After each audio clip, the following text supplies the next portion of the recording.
हमारे चैनल को सब्सक्राइब करें और बेल आइकन दबाएं।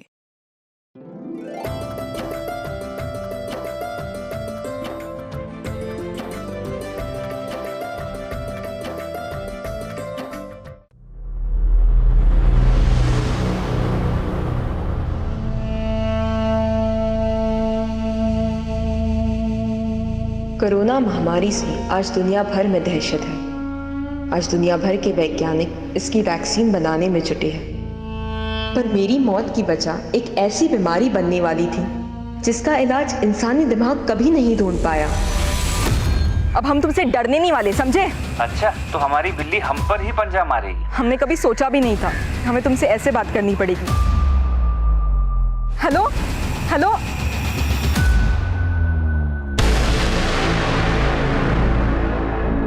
नमस्कार, आदाब।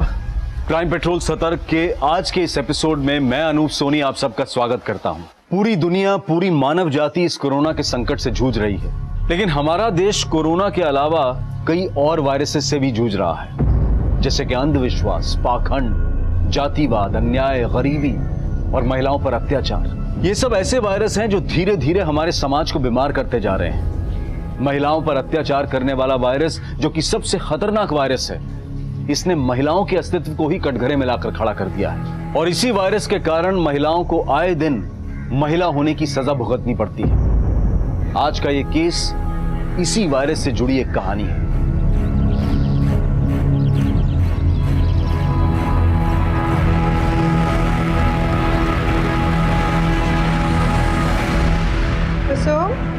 तुम ये चौका चूल्हा छोड़ो बेटा, हम कर लेंगे सब। जाओ तुम। माँ, लॉकडाउन खुलने तक ऑफिस तो जाना नहीं। कुर्सी पे बैठे बैठे देखो कितने मोटे हो गए हम। इसी बहाने घर का थोड़ा चूल्हा चौका, घर की साफ सफाई करेंगे ना तो थोड़ा अनुभव भी ले लेंगे। क्या पता इसी बहाने थोड़ा सा वजन कम हो जाए हमारा। अरे ले लीजिए। अरे कुसुम, तुम्हारा तो पता नहीं, लेकिन ये लॉकडाउन खत्म होते होते तक ना हम घिसी हुई टिकिया बन जाएंगे। कि कोरोना वायरस के चक्कर में 3-3 बार कपड़े बदलते हैं और हमको 2-2 बार कपड़ा धोना पड़ता है। अरे दीदी, आप टेंशन क्यों लेती हो? कोई बात नहीं, आपका भी थोड़ा बहुत अनुभव हम बांट लेंगे। कभी कभी हम भी कपड़ा धो दिया करेंगे, ठीक है? अरे अपने बड़के भैया का अनुभव भी बांट लीजिए। लॉकडाउन से पहले तो काम लगा नहीं, और अब आने वाले समय में रोजगार कितना मारा मारी होने वाला है। तो क्या कीजिएगा महाराज, क्या चमत्कार दिखाएंगे? अरे पापा, हम अपना कुंडली देख रहे हैं, और इंडिया का भी। सितंबर 2020 में इंडिया बूम है, देश चमकेगा और हम भी चमकेंगे, देख लीजिएगा आप।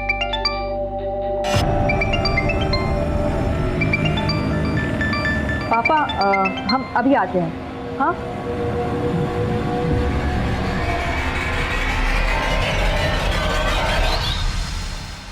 तुम हमको डर के फोन किए हो या हमको डराने को फोन किए हो? डार्लिंग, कैसी बातें कर रही हो?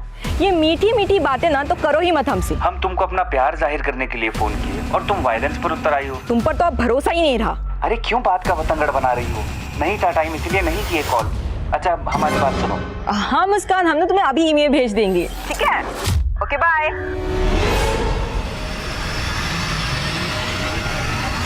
किससे बात कर रही थी? कुछ नहीं भैया, वो हमारी कलीग का फोन था, ऑफिस के कुछ काम से फोन किया था। अच्छा, तो वर्क फ्रॉम होम। हाँ भैया, ये अनुभव भी बड़े कमाल का होता है। अगर आपका जॉब होता तो आपको भी पता चलता।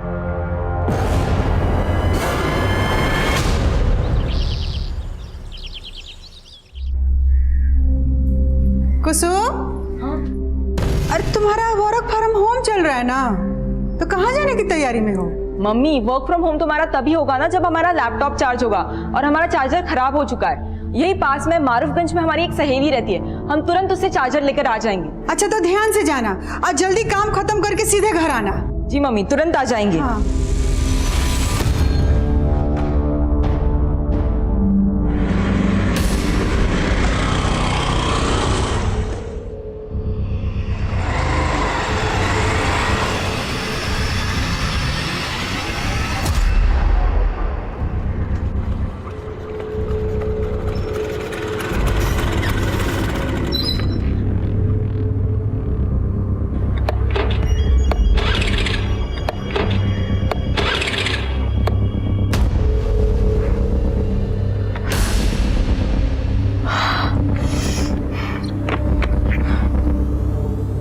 क्या हुआ मैडम, कोई समस्या है तो हमको बताइए ना। हेलो। हाँ शीतल दीदी, वो हमारी स्कूटी खराब हो गई है। स्कूटी खराब हो गई? अच्छा, अभी कहाँ हो तुम? वो यहाँ अनीसाबाद के यहाँ पे। पर कुसुम, तुम तो मारूफगंज जाने वाली थी ना, तुम्हारी स्कूटी अनीसाबाद में कैसे खराब हो गई? वो हमको फुलवारी शरीफ में 2 मिनट का काम था, सोचा वो भी निपटा ले। और वैसे भी अभी लॉकडाउन के चलते कहीं बाहर जाना तो होता ही नहीं है। तो बबलू भैया है ना, वो तुम्हारे पीछे ही निकले थे। एक बार उनको फोन करो, क्या पता वो तुम्हारे आसपास ही हो। बबलू भैया हमारे पीछे निकले थे? हाँ। अच्छा तुम रुको, हम बबलू भैया को फोन करके बोलते हैं, वो तुम्हें अनीसाबाद से पिक कर लेंगे। हाँ ठीक है, चलेगा।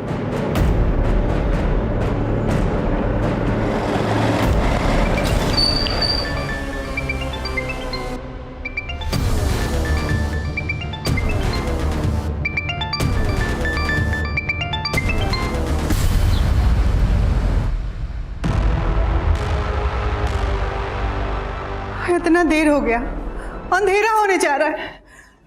ना कुसुम का फोन लग रहा है, ना बबलू का फोन लग रहा है। हाँ, हमको चिंता हो रहा है, गली मोहल्ला पूरा सून हो गया है। अरे मम्मी घबराइए मत, उन दोनों का फोन का बैटरी खत्म हो गया होगा। अरे तो दोनों का बैटरी एक ही साथ खत्म हो जाएगा। हाँ, हमको कुछ ठीक नहीं लग रहा है, हमारा मन घबरा रहा। हमारा दोनों बच्चा ठीक है कि नहीं? अब इस लॉकडाउन में साधन भी नहीं है, कैसे खोजने जाए उनको? शंकर का बेटा मंटू, उसके पास बाइक है ना? हाँ। तुम अपनी मम्मी का ख्याल रखो, ठीक है? और अगर वो वापस आ जाए तो हमको फोन करना। जी पापा।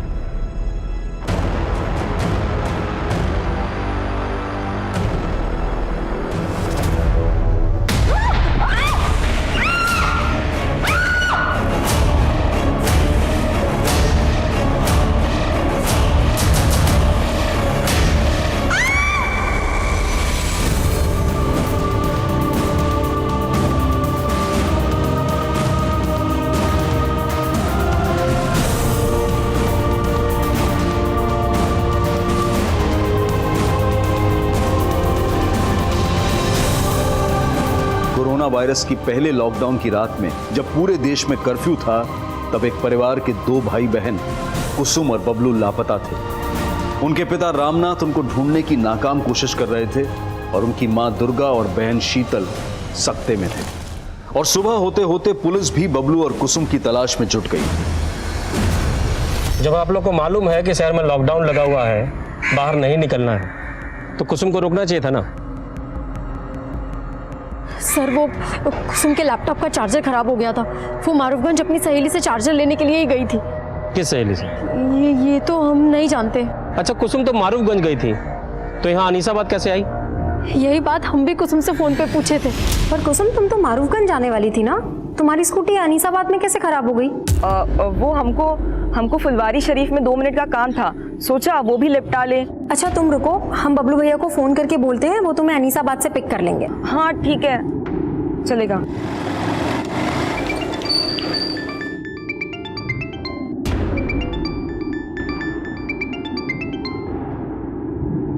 हेलो। अरे क्या आफत है शीतल, काहे फोन कर रही हो? भैया वो कुसुम का स्कूटी है ना, अनीसाबाद में खराब हो गया है, आप उसको पिक कर लेंगे? तो यहाँ बबलू अनीसाबाद में कुसुम से मिला था? सर हमको नहीं मालूम, हमने जब दोबारा फोन किया तो दोनों का फोन स्विच ऑफ आ रहा था। कुसुम फुलवारी शरीफ किससे मिलने गई थी? ये तो वो नहीं बताई थी हमको। कहीं ऐसा तो नहीं कि कुसुम आप लोगों से सच छुपा रही हो सकता है कुसुम का किसी लड़के के साथ अफेयर चल रहा हो। ये क्या बोल रहे हैं साहब, हमारी कुसुम ऐसी नहीं है। सर, वहाँ पे एक फीमेल का सैंडल मिला है, उसपे खून के धब्बे भी हैं। हाँ? आइए सर, ये देखिए।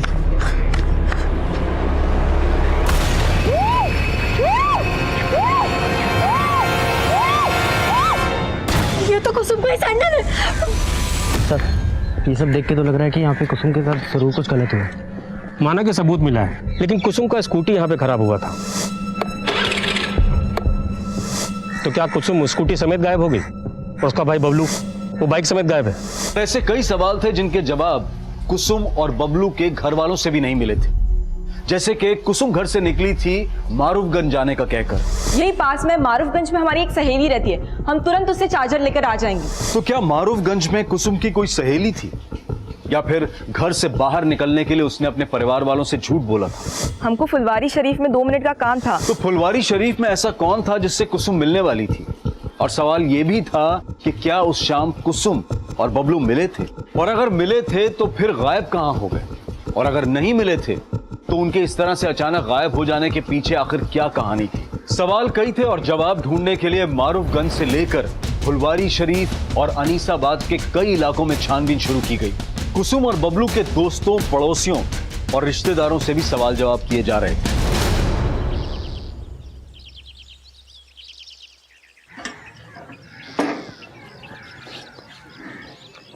मैं कमिंग सर, ये हमारे थाने के ऑफिसर और कांस्टेबल का fitness report. All good? Yes sir. Great. अच्छा, तुम जो भाई बहन के मिसिंग केस को इन्वेस्टिगेट कर रहे हो, उसकी क्या अपडेट है? सर, हमारी टीम इन्वेस्टिगेशन कर रही है। हमारे हिसाब से भाई में ही कुछ गड़बड़ है सर। तुम्हें एडिशनल टीम की जरूरत तो नहीं? नहीं सर। फिर भी अगर जरूरत हो बता देना। सर, मामूली केस है। वैसे भी लॉकडाउन मैनेजमेंट में आपको ज़्यादा बड़ी टीम का जरूरत है sir. You carry on.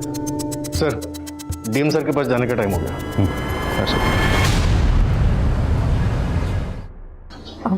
Sir, माना कि बबलू भैया काफ़ी गुस्सैल हैं, लेकिन वो हमको और कुसुम को लेके काफ़ी प्रोटेक्टिव भी हैं। यानी बहनें कहाँ जा रही हैं, किससे मिल रही हैं, इससे पर नज़र रखते थे।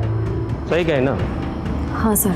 सर, एक बात और बताना था। उस दिन हमने भैया को किसी से फ़ोन पे बात करते सुना था। बबलू से मिलने का वजह मत पूछा कर, समझा? चल आके मिल, किसी को पीटने का प्लान बना है। इस लॉकडाउन में दारू का इंतजाम भी करेंगे तुम्हारे लिए। आ जाओ। चल। आपको तो ये नहीं पता कि कुसुम मारूफगंज किससे मिलने गई थी या फुलवारी शरीफ किससे मिलने जा रही थी, और अब आप बता रही हैं कि बबलू किसी को पीटने के लिए गया था।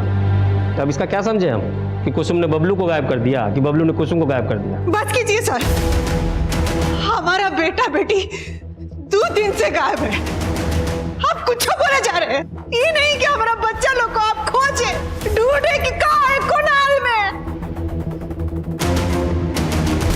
शीतल के बयान के बाद पुलिस बबलू को जानने वाले हर दोस्त, हर जानकार से मिल रही है। और फिर भाई बहन के कॉल रिकॉर्ड्स में नए समीकरण सामने आए। सर, बबलू के दोस्तों से ये नहीं पता चल रहा है कि वो उस शाम किसको पीटने वाला था, लेकिन सर बबलू और कुसुम दोनों के फोन उस शाम अनीसाबाद में एक साथ ही बंद हुए थे। यानी दोनों भाई बहन उस शाम मिले होंगे। लेकिन सर, दोनों भाई बहन के एक साथ गायब होने की कहानी कुछ समझ में नहीं आ रही। और सर, कुसुम के कॉल रिकॉर्ड्स में एक सस्पिशियस नंबर भी मिला है जो उस शाम फुलवारी शरीफ में ही एक्टिव था, और उसकी बहन ने बताया कि वो उस शाम फुलवारी शरीफ में किसी से मिलने वाली भी थी। किसका नंबर है? Sir, number 89। सर, ये नंबर मनेर के एड्रेस पर रजिस्टर है और उसी शाम से बंद है जब से कुसुम और बबलू दोनों गायब हुए हैं। ये आप क्या कह रहे हैं सर? हम सच कह रहे हैं, हम किसी कुसुम बबलू को नहीं जानते। जानते नहीं हो तो कुसुम को फोन काहे करते थे? सर, जब जानते ही नहीं तो हम क्यों फोन करेंगे सर? ये देख तेरे कॉल रिकॉर्ड, इसमें साफ दिख रहा है कि तू कुसुम से कई बार फोन पे बात करता था। अफेयर चल रहा था ना कुसुम के साथ तेरा? बता, कहाँ है बुलाया उसे फुलवारी शरीफ में? सर, हम कभी फुलवारी शरीफ गए ही नहीं। और सर, जिन कॉल रिकॉर्ड्स की आप बात कर रहे हैं सर, ये हमारा पुराना नंबर है। घुमा रहा है हमें। अरे याद दिलाओ इसे सब। आप लोगों ने बताया कि कुसुम का किसी के साथ अफेयर नहीं था, लेकिन कुसुम लगातार इस नमन नाम के लड़के के साथ फोन पे टच में थी। आप लोग जानते हैं इस लड़के को? नहीं सर, हम नहीं जानते। सर जी, वो नमन तो वहीं का वहीं पर है। इस लड़के की एक डिटेल निकालो। जी सर, पर सर ये भी तो हो सकता है कि वो सच बोल रहा हो और कोई और हो जो उस फोन नंबर का गलत इस्तेमाल कुसुम को फुसलाने के इरादे से कर रहा हो। लेकिन हमें बबलू का एंगल भी देखना होगा, क्योंकि उसके जैसे भाई को ये बिल्कुल गवारा नहीं होगा कि कोई लड़का उसकी बहन से इतनी बात करे। हो सकता है इसी गुस्से में उसने कुसुम को गायब किया और अब खुद गायब है। सर, अनीसाबाद में जंगल के पास एक लड़की की लाश मिली है।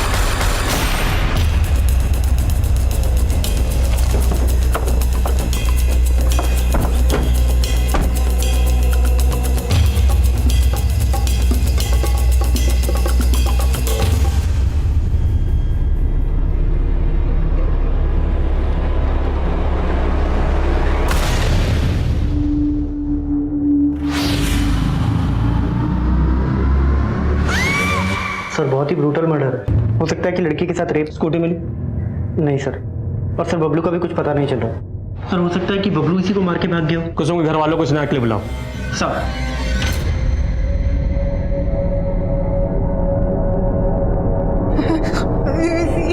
हमारी बेटी नहीं, हमारी बेटी। लाश का चेहरा पहचानना काफ़ी मुश्किल है, लेकिन हमें बॉडी पर ये कपड़े मिले।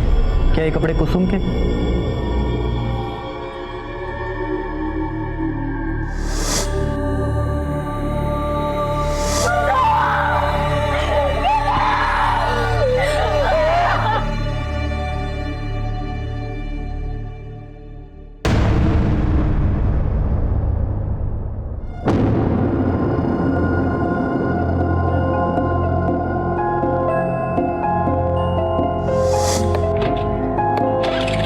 क्या हुआ मैडम? कोई समस्या है तो हमको बताइए ना। Yes brother Alok, what happened? अरे अभी हम न्यूज में पढ़े हैं, उसका फोटो भी देखें, वही स्कूटी वाली लड़की का मर्डर हुआ है। इका ट्रेजिक हो गया। अब तुम रुको, हम अभी चिंटू को कॉन्फ्रेंस पर लेते हैं। 1 मिनट रुको। कहा उस स्कूटी वाली लड़की का मर्डर हो गया? अबे कौन मारा बे उसको? भाई हमरे तो रोंगटे खड़े हो गए बात को सुनकर। मानो कल की बात है जब हम उसे देखे थे सामने। अब भूल जाओ भाई। अगर हम गलती से भी किसी को कह दिए कि हम उस लड़की को देखे थे तो हमारा शनि मंगल सब खराब हो जाएगा। क्या समझे? सही बोले आलोक, कहीं ऐसा ना हो जाए पुलिस हम ही पर इल्जाम डाल दे। सर हम लोगों को तो लग रहा था कि कुसुम का रेप हुआ होगा, लेकिन सर पोस्टमार्टम रिपोर्ट ने तो कहानी बदल के रख दी। क्रिमिनल बहुत शातिर है हरीश, वो दिखाना चाह रहा है कि जैसे रेप हुआ, लेकिन रिपोर्ट से साफ है कि ये मर्डर केस है और फिलहाल गुनाहगार सिर्फ बबलू नजर आ रहा है। वो जानबूझ करके ऐसा क्राइम सीन रच के भागा है कि लगे बहन का रेप। भाई नहीं सर, ये कहानी कुछ और ही है। अरे कुछ और का छोड़िए दिनेश जी, आपके रिटायरमेंट को 4 दिन ही बचा है। 4 दिन में पकड़ डालिए क्रिमिनल को और जाने से पहले लूट लीजिए वाहवाही। जिस पोस्टमार्टम रिपोर्ट के आधार पर पुलिस अपना अगला कदम उठाने वाली थी, अब उसी पोस्टमार्टम रिपोर्ट पर सवाल उठा दिए गए थे। कुसुम के घर वालों ने पुलिस स्टेशन के सामने प्रदर्शन करना शुरू कर दिया था।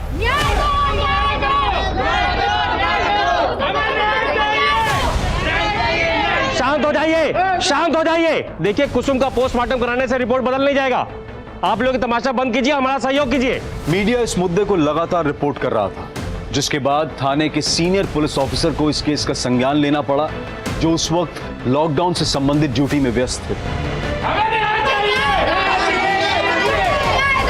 राजेश्वर, मालूम है ना गैदरिंग अलाउड नहीं है, फिर ये सब क्या है? सर वो मैं इन लोग को माफ कर साहब हमें न्याय चाहिए। हमारे बेटे को ठीक से ढूंढा नहीं जा रहा है और हमारी बेटी के साथ कुछ गलत हुआ है। ये लोग कह रहे हैं कि पोस्टमार्टम में सिर्फ मर्डर आया है। साहब आप एक बार आप लाश को देखिए, आप खुद समझ जाएंगे कि उसके साथ कुछ गलत हुआ है। आपकी क्या मांग है हमें मालूम है, हम कार्रवाई करेंगे, लेकिन आप माहौल तो देखिए, इतनी भीड़ लगा के भीड़ हटवाइए यहाँ से। साहब हमको आपसे आश्वासन चाहिए कि पोस्टमार्टम दोबारा होगा और हमारे बेटे को ठीक से ढूंढा जाएगा। मैं आपको यकीन दिलाता हूँ, कानून के दायरे में रहकर जो कार्रवाई बनती है हम करेंगे। ठीक है, अब भीड़ हटवाइए। राजेश्वर भीड़ हटवा। चलिए हटिए आप लोग, हटाओ सबको। चलिए हटिए प्लीज, चलिए। संभाल लोगे, मैं टेंशन ना लूँ, ये संभाला। सर हम लोग पूरा डेडिकेशन के साथ जांच कर रहे हैं सर। जो भी जांच हुई है स्टडी की है मैंने। सबसे पहले वो लड़की क्या नाम है? कुसुम। उसका दोबारा से पोस्टमार्टम करवाना होगा। हरीश, बॉडी को दोबारा पोस्टमार्टम के लिए भिजवा। सर। और वो लड़की कुसुम उस दिन फुलवारी शरीफ में जिस लड़के से मिलने जा रही थी, वो नमन अवस्थी था। सर वो कोई दूसरा ही लगता है, क्योंकि नमन अवस्थी के खिलाफ हमें कुछ नहीं मिला है और नमन लगातार कह रहा है कि वो नंबर उसके नाम पर रजिस्टर्ड तो है, लेकिन उससे वो इस्तेमाल नहीं करता। तो उस नंबर के कॉल रिकॉर्ड से निकलवाए होंगे। सर टेलीकॉम कंपनी में रिक्वेस्ट भेजे हैं, लेकिन अभी तक आया नहीं है लॉकडाउन की वजह से। लेकिन सर हमें बबलू पे ज़्यादा शक है। जब तक सबूत ना हो, कोई भी एंगल महज एक थ्योरी होता है, उससे ज़्यादा कुछ नहीं। और अगर बबलू पे इतना ही शक था तो उसे ढूंढा क्यों नहीं अभी तक? बबलू क्या, तुम कुसुम की स्कूटी तक नहीं ढूंढ पाए? सर वो लॉकडाउन की वजह से। और सर दिनेश जी भी आज ही रिटायर हो रहे हैं सर। अरे हाँ दिनेश जी सर। दिनेश जी आज तो आप रिटायर होने वाले हैं। सर इमरजेंसी का वक्त है, जब तक ये केस सॉल्व नहीं हो जाता तब तक हम ड्यूटी पर ही रहते हैं। अरे नहीं दिनेश, आपने बहुत योगदान दिया है और बाकी टीम है ना, हम संभाल लेंगे, आप आराम कीजिए। Thank you sir. अरे वाह दीदी, आज बड़ी कमाल लग रही हो। ऐसी ही चली जाओ नीरज जी के सामने। कुछ भी बोलती हो तुम, पागल। अरे शादी करनी जा रही हो और वो भी घर वालों की मर्जी से, काहे शर्मा रही हो? नहीं, वो बात तो नहीं है, पर जब भी हम अपना शादी का बात सुनते हैं ना तो पापा का उदास चेहरा सामने आ जाता है। पता नहीं इतना सारा खर्चा कैसे उठा पाएंगे। अरे दीदी काहे टेंशन ले रही हो, हम 1-1.5 लाख तक जोड़ रखे हैं, दे देंगे पापा को।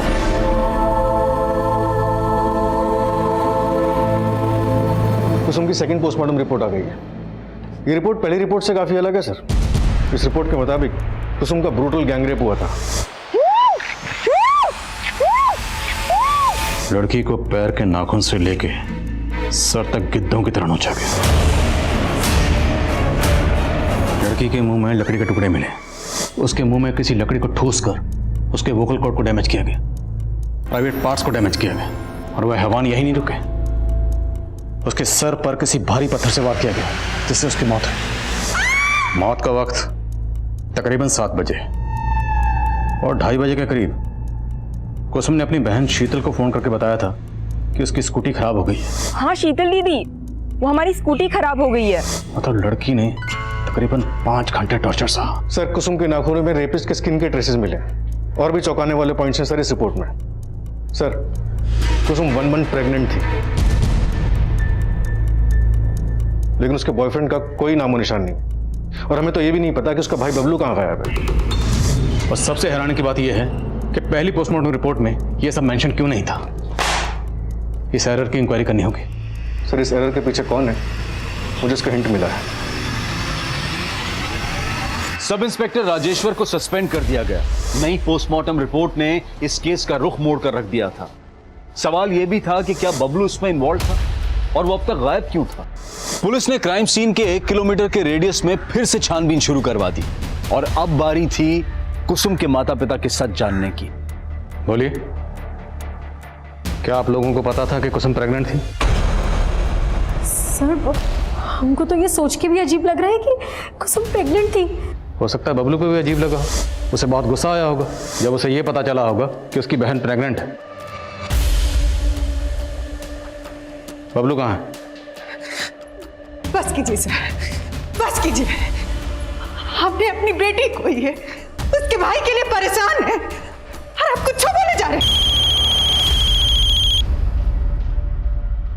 हाँ मोइन। सर बबलू मिल गया है, लेकिन वो जिंदा नहीं है, उसका भी मर्डर हो गया।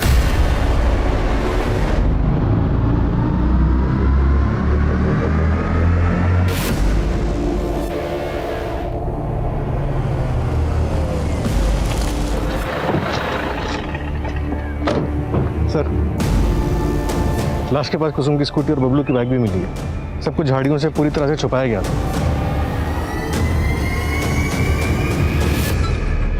कुसुम की स्कूटी इस एरिया में खराब हुई थी, मतलब बबलू कुसुम को ढूंढता हुआ यहाँ तक आया था और कुसुम की लाश यहाँ से 1 किलोमीटर दूर वहां मिली। तो पहले बबलू को यहाँ मारा गया होगा और उसके बाद कुसुम को किडनैप किया गया होगा। तो क्रिमिनल्स ने बबलू की लाश को यहाँ पे डंप किया। शायद उनका मकसद कुसुम का सस्पेक्ट बबलू को बनाना रहा हो। स्कूटी, बाइक, बबलू सब कुछ यहीं था। राजेश्वर ने अगर ठीक से छानबीन करवाई होती ना तो एक केस इतना ना उलझता। सर शीतल ने अपनी स्टेटमेंट में कहा था कि बबलू का किसी से झगड़ा हुआ था और वो अपने दोस्तों के साथ किसी को पीटने का प्लान भी बना रहा था। चल आके मिल, किसी को पीटने का प्लान बना है। हो सकता है कि सब कुछ बबलू के किसी दुश्मन का किया धरा हो सकता है ये कुसुम और बबलू के पूरे परिवार का दुश्मन हो, या ये वो भी हो सकता है जिसने कुसुम को प्रेग्नेंट किया। जो भी है, हमें हर एंगल पर नए सिरे से काम करना होगा बिना वक्त गवाए। बड़े को पोस्टमार्टम के लिए भिजवा। Right sir.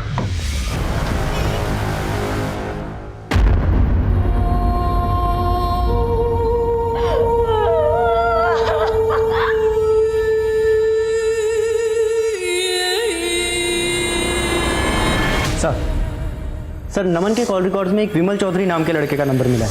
सर नमन और विमल दोनों का नंबर उस दिन फुलवारी शरीफ में एक्टिव था जहां कुसुम जाने वाली थी। सर ये विमल, लेकिन सर ये इस वक्त जेल में है। जेल में? जी सर, इसने लॉकडाउन प्रोटोकॉल का उल्लंघन किया था। जब पुलिस वालों ने इससे पूछताछ की तो ये उनसे बहस करने लगा। पुलिस वालों ने इसे जेल में डाल दिया। तो थोड़ी बहस हम भी करते हैं इसके साथ।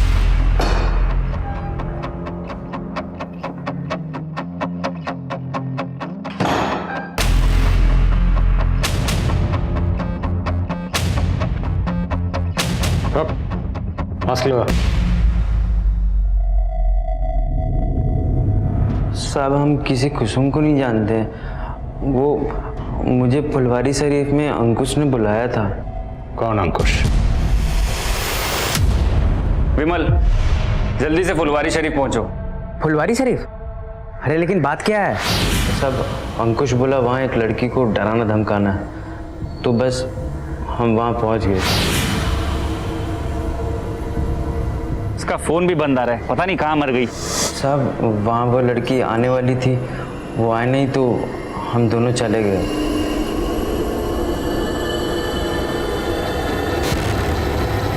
गई थी वो लड़की? हमें तो ये नहीं मालूम कि ये वो लड़की थी या नहीं। ध्यान से देख। क्योंकि हमने देखा नहीं था साहब। जिस लड़की का तुम लोगों ने रेप किया, जिसका कत्ल किया, तुम लोगों को ये नहीं पता कि वो लड़की कौन थी। अब झूठ नहीं बोल रहा हूँ मैं साहब, हमको नहीं मालूम कि लड़की का खून किसने किया। बेशक अंकुश ने किया होगा तो हमको मालूम नहीं साहब। कहाँ मिलेगा ये अंकुश?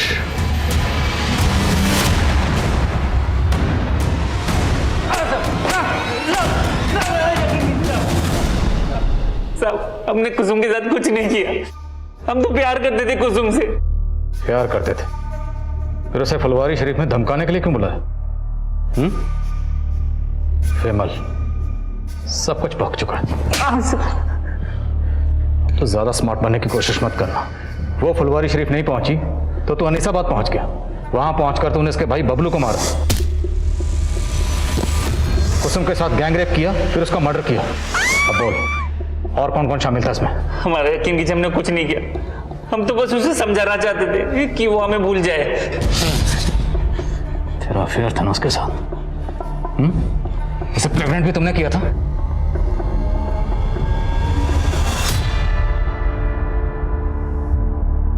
लेकिन हमने सोचा नहीं था कि कुसुम प्रेग्नेंट हो जाएगी। अंकुश, एक प्रॉब्लम हो गई है। हम प्रेग्नेंट हो गए हैं। सर बहुत बुरा फंसे थे हम।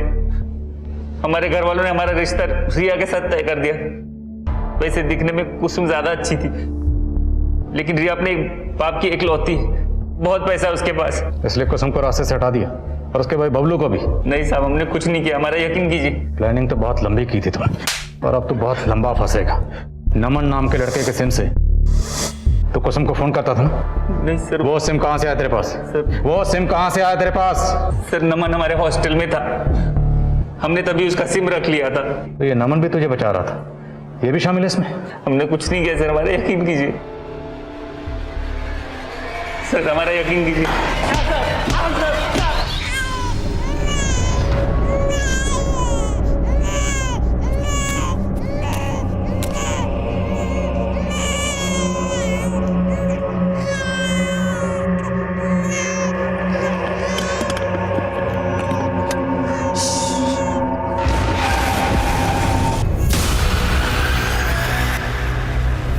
What happened?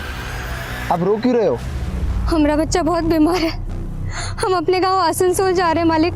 अरे बाप रे, इतनी दूर और वो भी पैदल?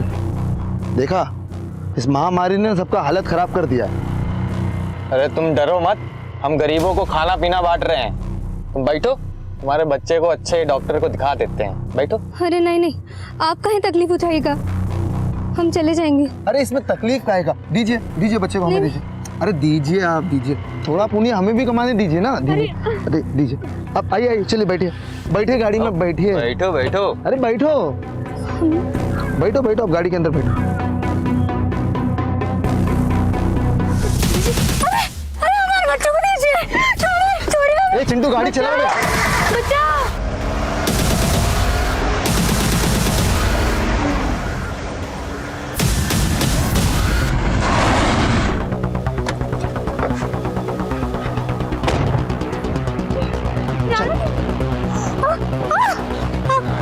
हमको छोड़ दीजिए।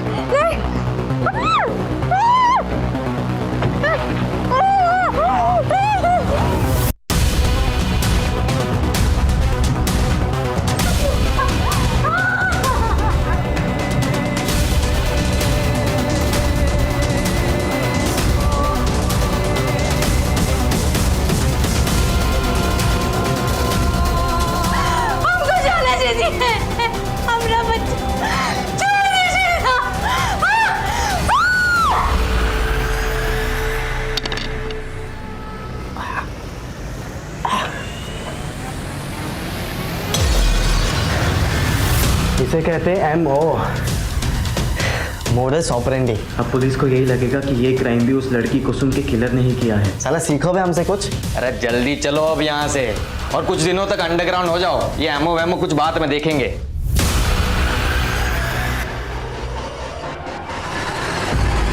सर अंकुश को बहुत तोड़ा, नमन और विमल दोनों को दोबारा से रिमांड पे लिया, लेकिन सर कोई कुछ नहीं उगल रहा है। ये अंकुश, नमन और विमल, इन तीनों को डीएनए को कुसुम के नेल्स में जो स्किन ट्रेसेस मिले थे उनसे मैच करो। सर हेलो,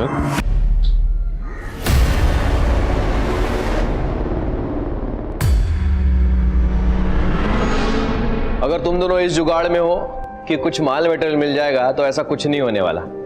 अरे बेरोजगार है हम, कुछ नहीं है हमारे पास। हाँ भैया, लेकिन एक बार पॉकेट में हाथ तो डालिए, क्या पता कुछ मिल जाए।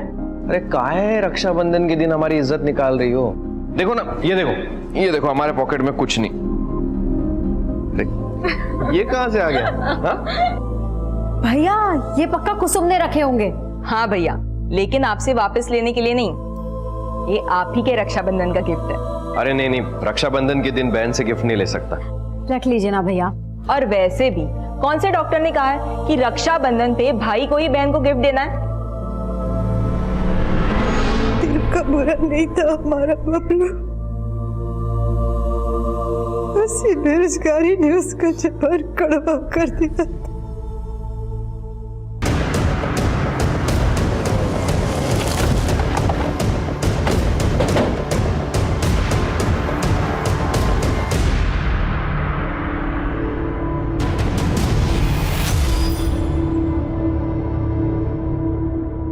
सर कुसुम की लाश भी हमें इसी तरह मिली थी।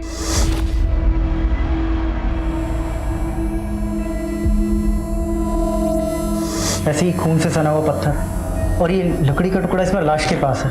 सर बिल्कुल वैसा ही नजर है। सर हो सकता है कि इसे भी कुसुम के कातिलों ने ही मारा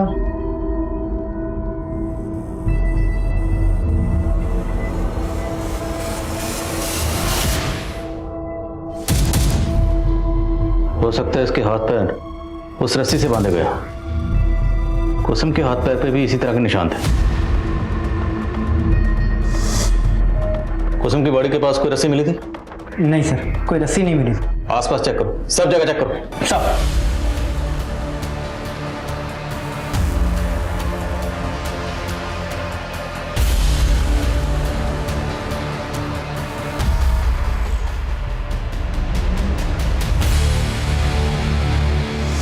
दीजिए बच्चे को हमें दीजिए। अरे दीजिए ना, थोड़ा पुण्य हमें भी कमाने दीजिए।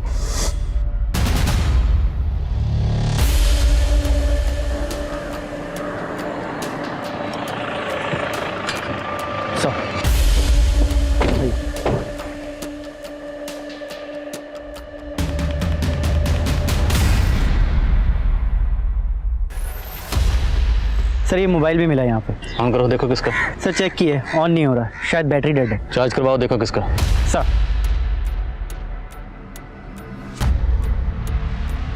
मोइन, वहाँ वो औरत की लाश और यहाँ ये छोटा बच्चा, कहीं इन दोनों का आपस में कोई ताल्लुक तो नहीं? आई मीन, हो सकता है ये बच्चा उसी औरत का हो, उस औरत के साथ कुछ गलत हुआ और छीना झपटी में उसका ये बच्चा यहाँ पे गिर गया और मोबाइल भी गिरा।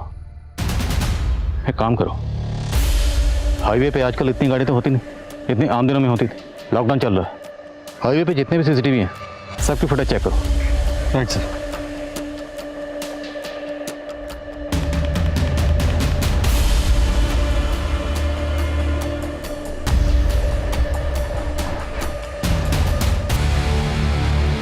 सर ये मोबाइल एक नीलम नाम की औरत का है जो एक माइग्रेंट लेबर है। मेरी उसके घर वालों से बात हुई है, वो अपने बच्चे के साथ पैदल आसनसोल के लिए निकली थी। मतलब बच्चा उसी औरत का था। फैमिली को शनाख्त के लिए बुलाओ।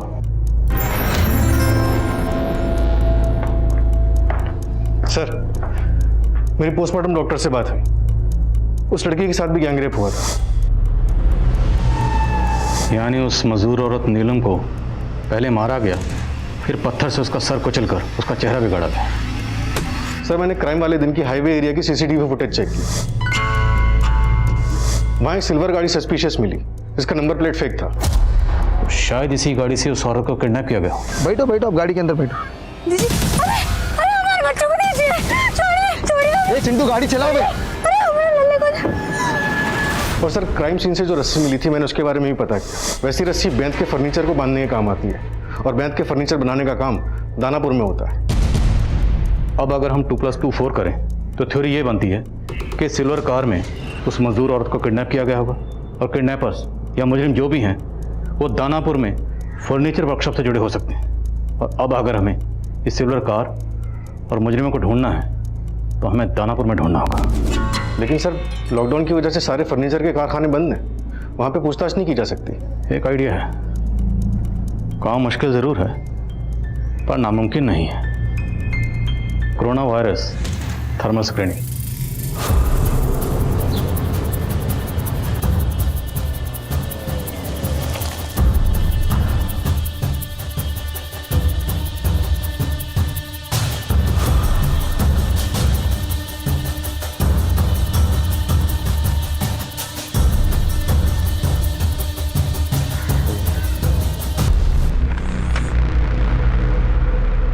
अरे साहब, आप? दिनेश जी, आप तो शास्त्री नगर में रहते हैं, फिर यहाँ दानापुर में? साहब, यहाँ दानापुर में भी हमारा अपना घर है। वो हम प्लान किए थे कि रिटायरमेंट के बाद यहीं आके रहेंगे, इसलिए यहाँ आ गए। लेकिन साहब, ये पीपी किट। हरीश है। अरे हरीश, कैसे हो? बढ़िया। तो साहब, ये कोरोना ड्यूटी में ये थर्मल स्क्रीनिंग का ड्यूटी भी पुलिस को ही दे दी है क्या सरकार? दिनेश जी, आपको कुसुम मर्डर केस याद है? हाँ सर, याद है।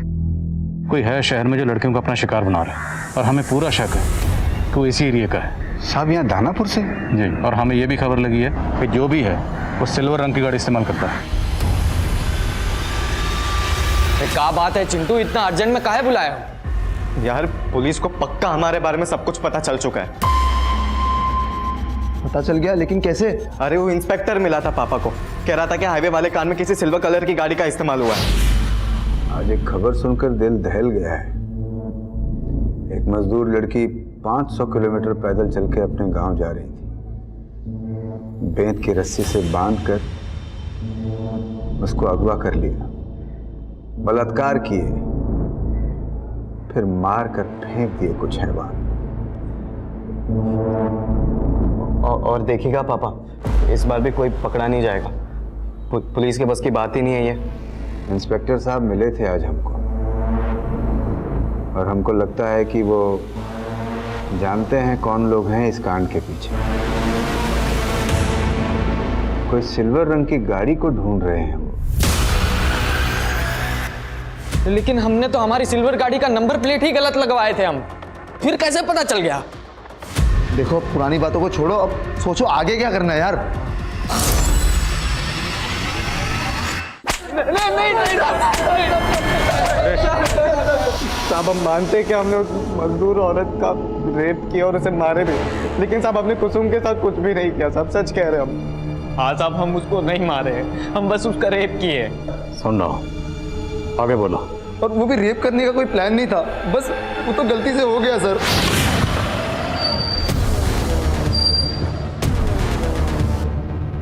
भैया, आप कहाँ जा रही थी?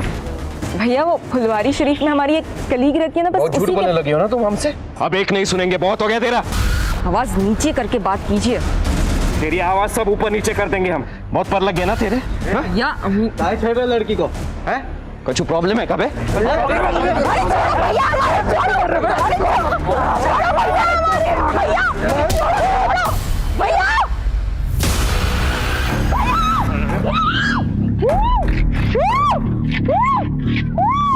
साहब, उसका भाई मर गया तो हम उस लड़की को कंट्रोल करने के लिए बांध दिए और गाड़ी में डाल दिए साहब, और उस लड़के की लाश को वो स्कूटी और बाइक को वहीं पर ठिकाने लगा दिए थे साहब। हम पहले सोचे कि उस लड़की को भी मार ही देते, लेकिन साहब हमको मजाक करना था तो हम थोड़ा दूर चले गए।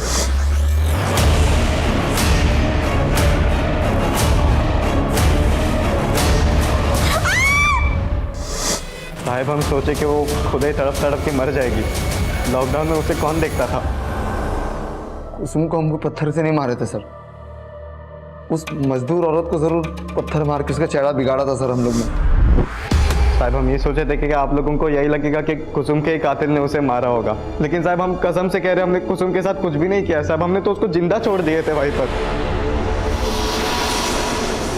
ये तीनों ये तो कबूल कर रहे हैं कि इन्होंने कुसुम का रेप किया, लेकिन ये मानने को तैयार नहीं है कि इन्होंने कुसुम को मारा भी। सर मेरी दिनेश जी से बात हुई है, उन्होंने बताया कि वारदात वाली शाम उनका बेटा चिंटू शाम को 6 बजे घर पहुंच गया था, जबकि कुसुम का मर्डर 7 बजे के आसपास हुआ है। और सर मैंने कंफर्म किया है कि चिंटू के दोनों दोस्त आलोक और सनी वो दोनों भी शाम को 7 बजे अपने अपने घर पहुंच गए थे। तो फिर कुसुम को किसने मारा? पापा, मम्मी, खाना।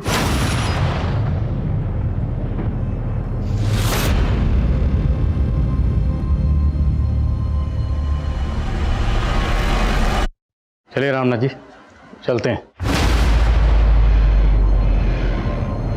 मंटू, वही मंटू जिसके साथ आप उस दिन कुसुम को ढूंढने गए, उस मंटू ने हमें कुछ बताया।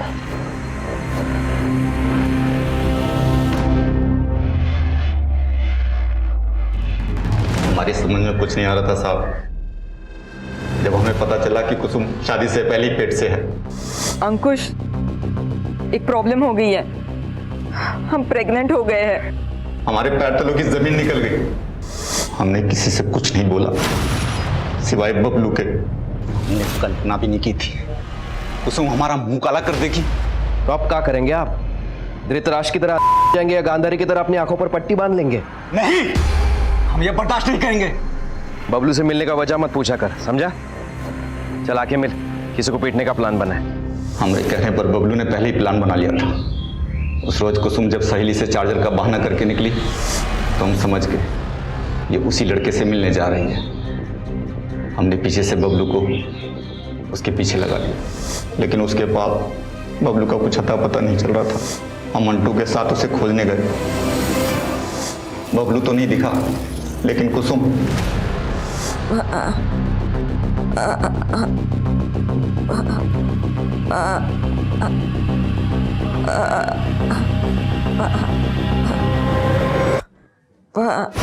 अरे क्या बोलना है तुमको? तुम्हारा छाया भी हमारे खानदान को अशुद्ध कर देगी। नहीं करने देंगे अशुद्ध।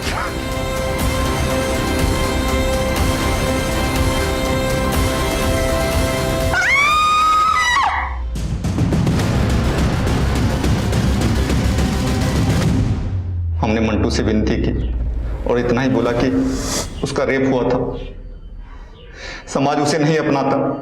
कैसे बाबू? बेटा अगर कैसा भी हो तो चलेगा, और बेटी, वो बेटी जिसे किसी ने धोखे से गर्भवती बना दिया, वो अशुद्ध हो गई। अशुद्ध वो नहीं, अशुद्ध तुम जैसे लोगों की सोच है।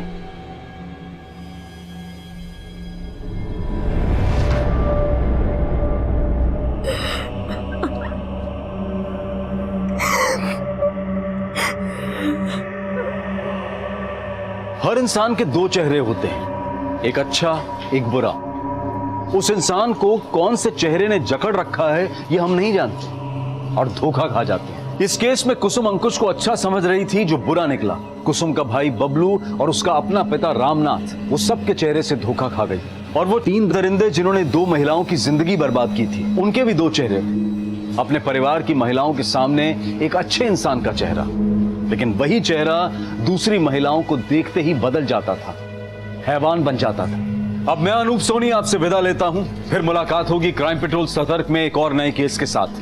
तब तक अपना और अपने परिवार का ख्याल रखें, सतर्क रहें, सुरक्षित रहें और देखते रहें क्राइम पेट्रोल सतर्क। जय Hind. For more updates, subscribe to our channel, click the show links and enjoy watching the videos.